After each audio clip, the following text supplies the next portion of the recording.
Tanah airku tidak kulupakan, kan terkenang selama hidupku. Biarpun saya pergi jauh, tidakkan hilang dari kalbu. Tanahku yang ku cintai, engkau ku hargai.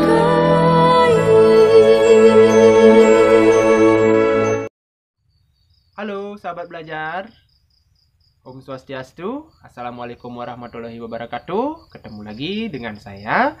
Di video kali ini saya akan membahas materi kelas 7, yaitu materi tentang potensi sumber daya alam dan kemaritiman di Indonesia. Nah, adapun tujuan pembelajaran kita kali ini, setelah kalian mengamati video pembelajaran ini, diharapkan kalian mampu mengidentifikasi potensi dan sumber daya alam dan kemaritiman di Indonesia. Nah, dalam kehidupan kita sehari-hari, tentu kita selalu memanfaatkan sumber daya alam. Contohnya, dalam kita membuat rumah, kita pasti membutuhkan sumber daya alam. Contohnya, kita memanfaatkan batu, kemudian memanfaatkan besi, kemudian kita memanfaatkan kayu untuk atap rumahnya. Nah, selain membangun rumah, untuk dalam kebutuhan makan juga kita selalu membutuhkan sumber daya alam. Contohnya, lauk pauknya seperti ikan, kemudian sayuran, kemudian daging. Nah, itu adalah salah satu contoh dari pemanfaatan sumber daya alam. Terus, sebenarnya sumber daya alam itu apa sih? Nah, agar kalian tidak bingung, mari kita ikuti presentasi berikut ini. Jadi, sumber daya alam adalah semua bahan yang disediakan oleh alam yang dapat dimanfaatkan untuk memenuhi kehidupan manusia.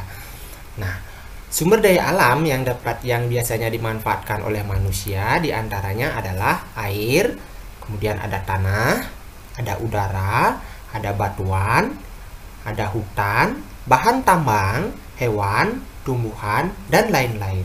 Nah, itu adalah pengertian dari sumber daya alam. Dimengerti ya? Nah, kemudian kita akan membahas tentang potensi sumber daya alam yang ada di Indonesia. Yang pertama yang kita akan bahas adalah sumber daya hutan. Nah, berdasarkan data Direktorat Jenderal Planologi Kehutanan dan Tata Lingkungan atau PKTL atau KLHK, hasil pemantauan hutan di Indonesia tahun 2019, jumlah daratan berhutan Indonesia adalah 94,1 juta hektar atau 50,1% dari total daratannya.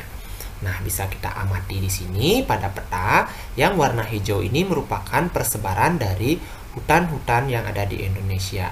Persebaran itu terdapat di wilayah Papua, kemudian ada di wilayah Sulawesi, kemudian ada di wilayah Kalimantan, dan ada di wilayah Sumatera. Nah, apa sih fungsi hutan? Nah, fungsi hutan bisa kita lihat menjadi dua, yaitu secara ekologis dan secara ekonomis. Secara ekologis, fungsi hutan dapat mencegah erosi dan banjir, kemudian menjaga dan mempertahankan kesuburan tanah, dan yang ketiga sebagai wilayah untuk melestarikan keanekaragaman hayati, dan yang keempat dapat mengurangi polusi udara. Sedangkan secara ekonomis, fungsi hutan membantu warga atau penduduk yang ada di sekitarnya. Biasanya warga atau penduduk di sekitar hutan memanfaatkan hutan untuk mencari kayu bakar. Kemudian yang kedua, membantu pemerintah sekitar untuk menambah penghasilan. Dan yang ketiga, dapat digunakan untuk lapangan pekerjaan. Biasanya hutan dimanfaatkan juga sebagai tempat wisata. Nah, itu fungsi hutan. Nah, dengan melihat begitu besarnya fungsi hutan, wajib hukumnya kita untuk melestarikan hutan. Terus, apa ya upaya-upaya untuk melestarikan hutan? Nah, upaya-upaya untuk melestarikan hutan yaitu tidak melakukan penebangan hutan secara liar, melakukan penebangan hutan dengan tebang pilih, melakukan reboisasi atau penanaman hutan kembali, dan mencegah terjadinya kebakaran hutan. Nah, sekarang kita masuk ke jenis-jenis hutan. Jenis-jenis hutan berdasarkan jenis tanamannya dapat kita bagi menjadi dua, yaitu yang pertama ada hutan heterogen. Hutan heterogen adalah hutan yang terdiri dari bermacam-macam jenis tanaman, terdapat di daerah Kalimantan, Sulawesi, dan Papua.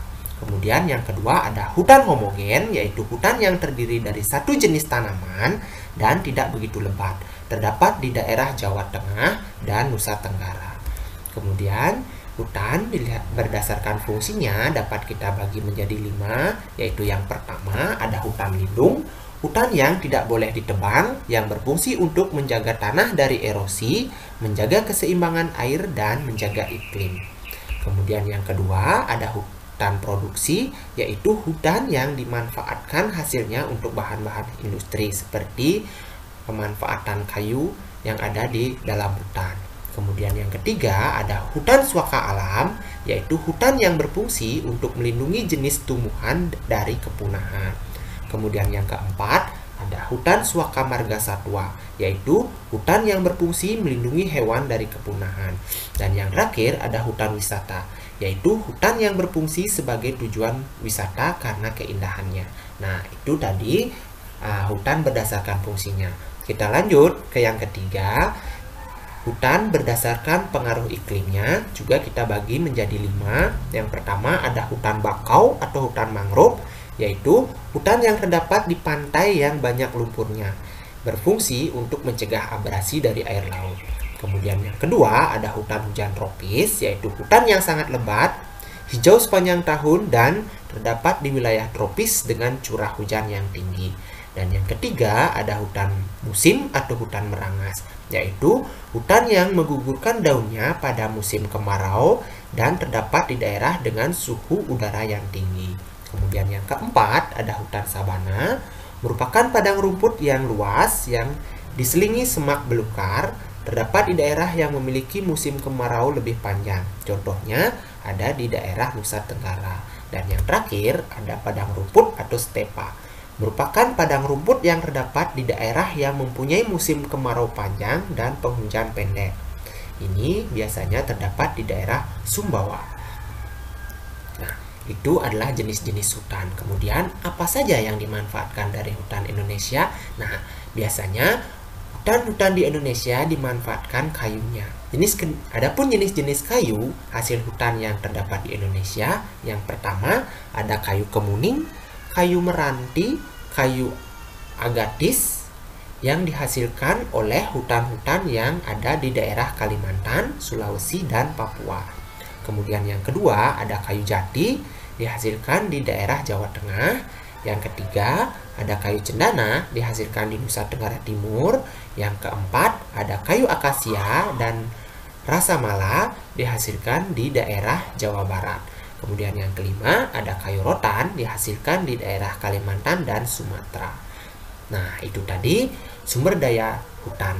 Nah, sekarang kita masuk ke sumber daya alam, yaitu sumber daya pertambangan. Apa sih itu pertambangan? Nah, pertambangan merupakan kegiatan pengolahan dan pemanfaatan bahan galian yang meliputi observasi, eksplorasi, dan eksploitasi dari berbagai macam mineral yang terkandung di dalam litosfer maupun di permukaan bumi. Nah, bisa kita lihat di sini adalah kegiatan pertambangan lepas pantai untuk mencari minyak bumi. Kemudian, jenis barang tambang apa saja ya yang dimanfaatkan di Indonesia? Jenis-jenis barang tambang yang ada di Indonesia, yang pertama ada minyak bumi. Minyak bumi merupakan sumber daya energi jenis golongan A yang berasal dari mineral organik yaitu mikroplankton. Nah, ini merupakan daerah-daerah penghasil minyak bumi di Indonesia. Ada di Pulau Sumatera, Jawa, Kalimantan, Maluku, dan Papua. Nah, yang kedua, jenis barang tambang yang ada di Indonesia yaitu gas alam.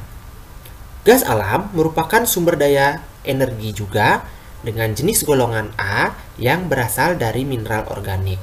Adapun daerah penghasil gas alam di Indonesia adalah Kepulauan Natuna, Bontang, Kalimantan Timur, dan Arun, Nangro Aceh Darussalam. Kemudian yang ketiga ada batu bara. Batu bara ini juga merupakan sumber daya energi jenis golongan A yang dihasilkan dari mineral organik, yaitu fosil dari tumbuhan purba. Adapun daerah penghasil batu bara di Indonesia adalah daerah Bukit Asam, Tanjung Enim, Sumatera Selatan, dan di daerah Sawah Lunto, Ombilin, Sumatera Barat. Nah, yang keempat ada timah, merupakan sumber daya berbentuk logam jenis golongan A yang digunakan sebagai pelapis besi agar tidak mudah berkarat. Adapun daerah penghasil timah di Indonesia adalah Pulau Bangka Belitung, Pulau Singkep, Pulau Karimun, dan juga banyak terdapat di Kalimantan Timur, Sulawesi Tengah, dan Papua. Kemudian yang kelima yaitu emas dan perak. Merupakan sumber daya berbentuk logam juga dengan jenis golongan B yang digunakan untuk membuat barang-barang perhiasan.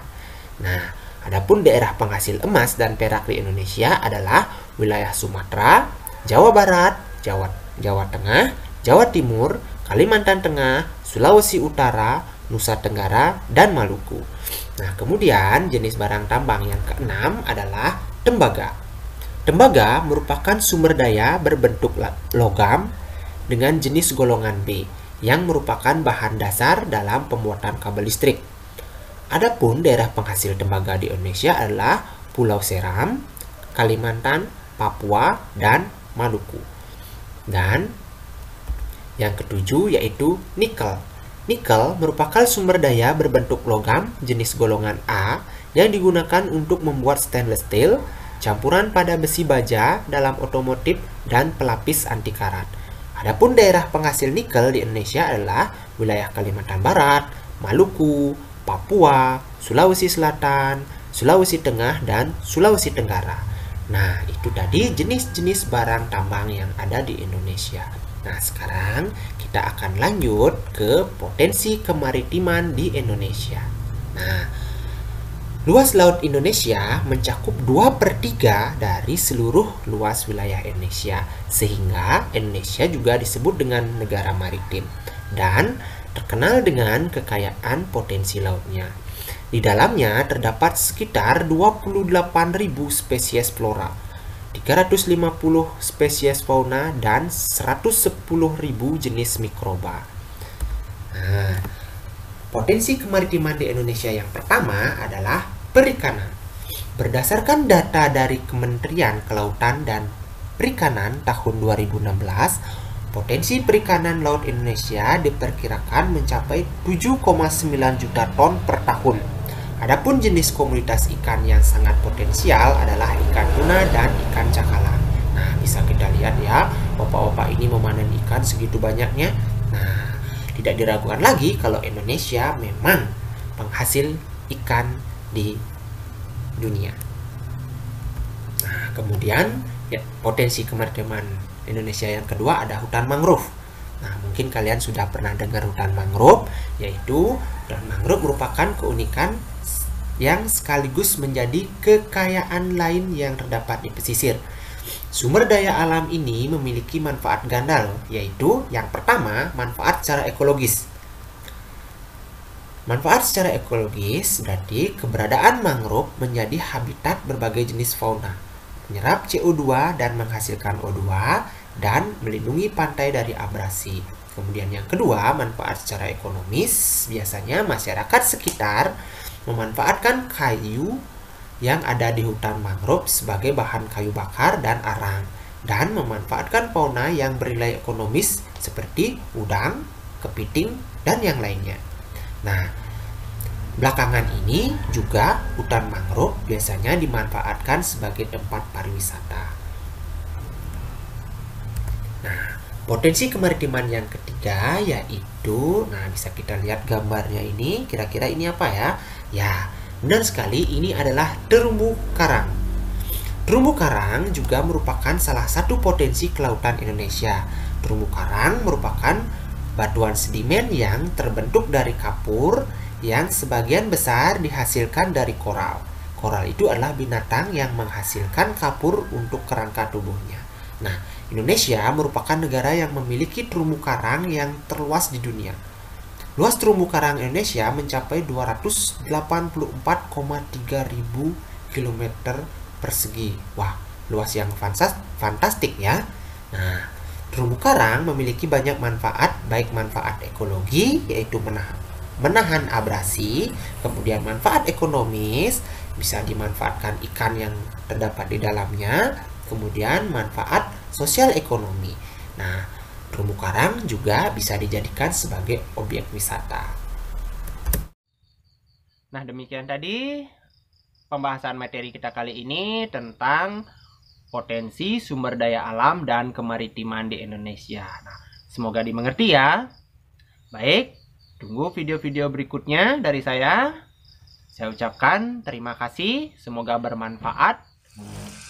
Tetap semangat, jaga kesehatan, jaga kebersihan, dan akhir kata saya ucapkan Om Santi Santi Santi Om. Assalamualaikum warahmatullahi wabarakatuh. Dadah.